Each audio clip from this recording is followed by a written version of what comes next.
why was it not mentioned that the same foundation that is being accused of funding the anti-government protest has also funded Rachael Ruto's organization and has rolled out millions of dollars into this organization? Is it that the government does not believe that Kenyans can actually run their own protests without international donors?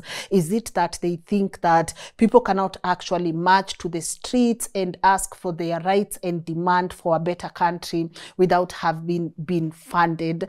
A lot of Kenyans were really looking forward into having a political or politician-free cabinet. People are looking for those spaces to be filled, you know, by technocrats, people who really understand what they are doing, as compared to having these positions being filled by politicians over and over again. Hello. Now, President William Ruto is accusing Ford Foundation of funding the anti-government protests, but it appears he forgot to say something very important, that the same foundation has rolled out millions of shillings into his wife's foundation, that is Rachael Ruto's foundation. We'll be getting into that, but I know a lot of things have happened over the weekend, and one of them was President Ruto saying enough is enough. He gave a very stern warning into the Gen Z protest, and I just want us to watch this video together so that we can be able to understand what he said, and also you guys can be able to tell me what you make of this stern warning. Going forward, we will protect the nation. We will protect life. We will protect property. We will stop the looters. We will stop the killers. We will stop mayhem. We will stop anarchy, because Kenya is a democracy and we want a peaceful, stable nation. And our issues are resolved using democratic means. Ama mnasemaje watu wa Kenya? Mnasema tusimamishe hii fujo? Na tusimamishe hii vita? Na tusimamishe maandamano ya maafa? Na maandamano ya kuharibu mali ya watu? I want to promise you it's going to stop. Enough is enough. Ama mnasemaje? Si imetosha hii maneno? Walisema tusipitishe finance bill. Mimi nimewacha finance bill. Nikawaita, wakanasema hawataki kuja kuzungumza na mimi. Wakaniambia niende huko kwa X. Mimi nikaenda kwa X. Wakatoroka huko, hawakukuweko. Wakaniambia tuitishe mazungumzo. Nimeitisha mazungumzo, wamekataa. Nimewaambia, wanaendelea kusema wao ni faceless, wao ni formless, sijui wako nini. Mimi nimewaambia, sasa my friends, you know, I have given a chance to everybody to say whatever they want. You know, it cannot continue like this.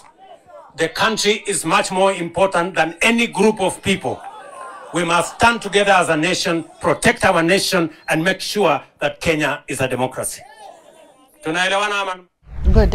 All right, now that's President Ruto saying that he has given everyone an opportunity. He did exactly what you guys wanted him to do. He went on X spaces. People ran away from those spaces. You continue to say that, you know, you are faceless, you are tribeless, you are nameless. And he's also saying that he asked for dialogue, but people will not meet him for dialogue. But I think one of the things that he also fails to say is that people are saying, yes, we will have the dialogue, but before we can have dialogue, there are things that we need met here and there. But the president, of course, as you heard, he gave a very stern warning saying going forward, the country comes faster and that we are a democracy. So I don't know what you guys feel about that particular clip.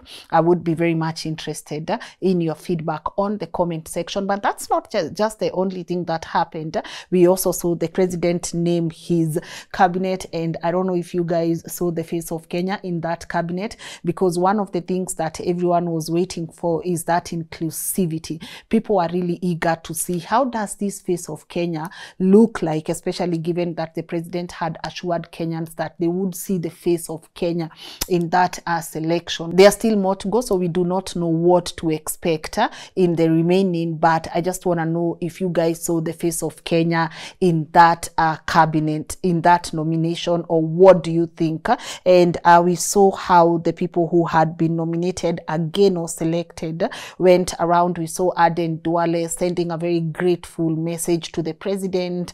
We saw Alice Wahome celebrating at night about it, and people are still feeling there are a lot of mixed reactions, especially when it comes to this cabinet, because as my producer Edwin was telling me, a lot of Kenyans were really looking forward into having a political or politician-free cabinet. People are looking for those spaces to be filled, you know, by technocrats, people who really understand what they are doing, as compared to having these positions being filled by politicians over and over again, because there's always that feeling that politicians really never change. So I don't know what you feel about that cabinet, or what your thoughts are, and do you think you saw the face of Kenya in that selection, or are you hopeful that you will see the face of Kenya in the next selection? You can always share your thoughts. But back to our main story of today's conversation, we are talking about Ford Foundation being accused of funding the anti-government protest. And I don't know if you guys have seen that the government through the Ministry of Foreign and Diaspora Affairs sent a protest letter or a communique to Ford Foundation, telling them that they need to give a complete audit report on some of the non-governmental organizations that they have sponsored. They're saying especially the timing is not, they are questioning the timing of these funds, and some of these organizations and Ford Foundation having rolled out 752 million shillings between April 2023 and May 2024, and in question is 194 million, which they are saying has been dispersed over the last 1 month. And some of these organizations, non-governmental organizations that received these grants from Ford Foundation include African Uncensored, that got 250,000 USD. The Kenya Human Rights Commission got 600,000 USD. Usikimie got 30,000 USD, and also Shofco, which is a Shining Hope for Communities, got above 2 million USD, and Transparency International also got 300,000 USD, and many others. So the communique or the protest letter that was sent to Ford Foundation from our Ministry of Foreign and Diaspora Affairs has a bit of demands, and it's demanding very 4 key things that Ford Foundation needs to account for. And I'm just gonna read that for you from this protest letter, or from this communique that was sent to the foundation. And let me just quickly get that for you. This is what the government wants, and it's asking for 4 key things. As I said, number 1, it's asking Ford Foundation to provide full details of their grantees over the last year, the programs approved, and they are saying particularly over the last 3 months, budget of each project, the amount so far dispersed, and what is pipelined for disbursement. Number 2, they are asking Ford Foundation to furnish them with reports from the grantees detailing the activities carried out and the cost of these activities and their beneficiaries. And also number 3, they are saying Ford Foundation needs to share a report of compliance with its non-lobbying policy, or a statement that this policy is inapplicable to its activities in the country. And lastly, they are asking Ford Foundation to prescribe any sanctions they will impose for breaches of the law on their internal policies. So as you can see, the government is really going hard on a report from Ford Foundation, especially for the last 3 months, you know. And the president has openly accused Ford Foundation and said, you know what, you guys, I don't know what you are aiming for or what you intend to gain by funding this protest. Wale ambao wanasponsor hiyo violence, sisi tunawajua. Watu wa Ford Foundation watuambie hiyo pesa wanatoa wanatoa ifanye fujo ndio wapate faida gani? And one of the things people are asking is, why was it not mentioned that the same foundation that is being accused of funding the anti-government protest has also funded Rachael Ruto's organization and has rolled out millions of dollars into this organization? As you know, Rachael Ruto, the president's wife, runs a foundation by the name Joyous Women, or Joyo,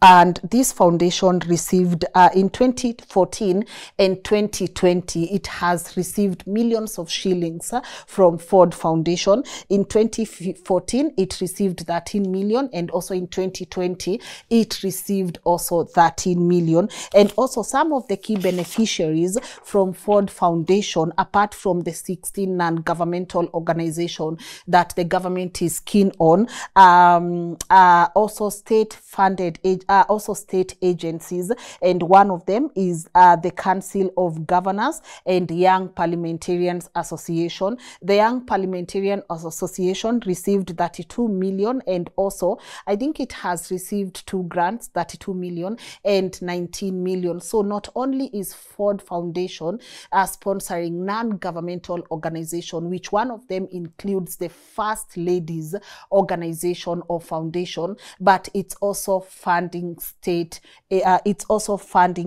organizations such as the Council of Governors and also the Young Parliamentarians Association. And also, if you guys remember, there was a state event that the president had been invited to the US by President Biden, and it also appears that the founder of Ford Foundation were also in the same state dinner. So it appears that probably the president and the founders have been in the same room.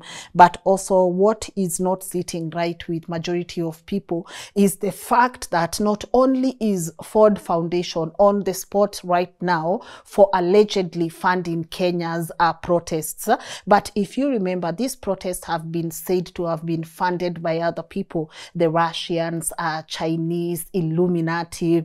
It's just been left, right and center blame game, where they say that these protests happening in Kenya right now, they have to have been funded by someone. And also, I saw a lot of Kenyans asking, is it that the government does not believe that Kenyans can actually run their own protests without international donors? Is it that they think that people cannot actually march to the streets and ask for their rights and demand for a better country without having been funded by Westerns? Or what do you guys think? Like, I would really love to know your feedback on the same. And also, why was it intentionally left out that this foundation that is right now on the spot, I don't know what happened to the rumors that Russia, Chinese or Illuminati were funding these anti-government protests, but also now that Ford Foundation is literally taking the blame for this, is not sitting right with a lot of people.